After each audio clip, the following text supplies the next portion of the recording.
ច័ន្ទធ្លាប់រះតែពេលរាត្រីដល់រះពេលថ្ងៃអញ្ចឹងទៅច័ន្ទកាហ្វេ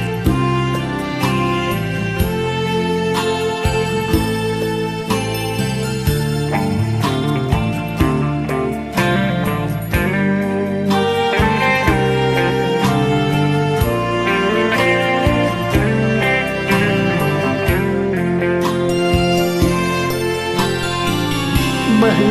ដូងទំនេរចង់មានស្នេហាឈឺអូលផ្សាផ្សាឃើញនោះចន្ទថ្លានៅឆ្ងាយដួងច័ន្ទឯកាចងបនទៀបកាយធំជាទៀងហើយច័ន្ទសូមភ្ញាក់កាយបំភ្លឺរាត្រីច័ន្ទរានរយុកសម្រាប់គ្រប់គ្នាបេះដូ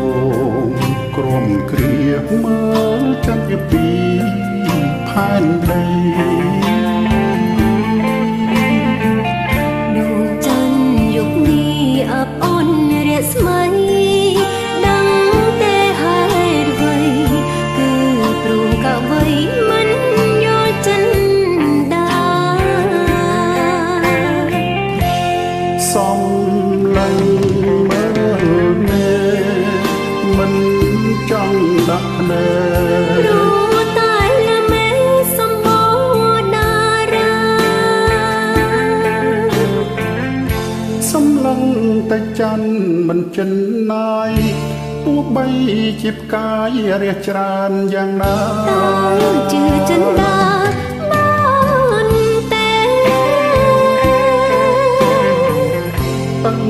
ទ្រូងស្ទើរបែកតែស្រែកមិនលឺច័ន្ទបាត់ពន្លឺឬច័ន្ទលួចទៅជួបគេយ៉ាងណាក៏អូនជាមនុស្សធម្មតាមិនមែនចិនទេនាងដែរបងស្នេហ៍គឺជាដួងច័ន្ទ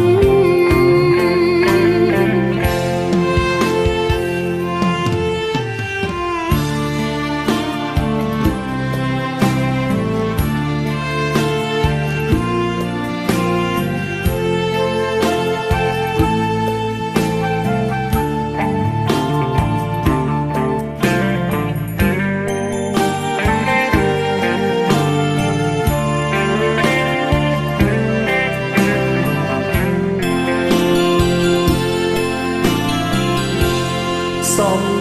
ឡឹងមើលមេមិនចង់ដាក់ភ្នែកព្រោះតែលើមេសម្បូរតារាសំឡឹងតែច័ន្ទមិនចិនណាយទោះបី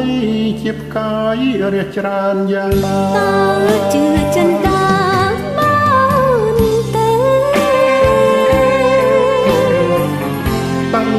ទ្រង់ស្ទើរបែកតែស្រែកមិនលឺច័ន្ទបាត់ពន្លឺឬច័ន្ទលួចទៅជួបគេយ៉ាងណាក៏អូនជាមនុស្សធម្មតាមិនមែនចិនទេអ្នកដែលបងស្នេហ៍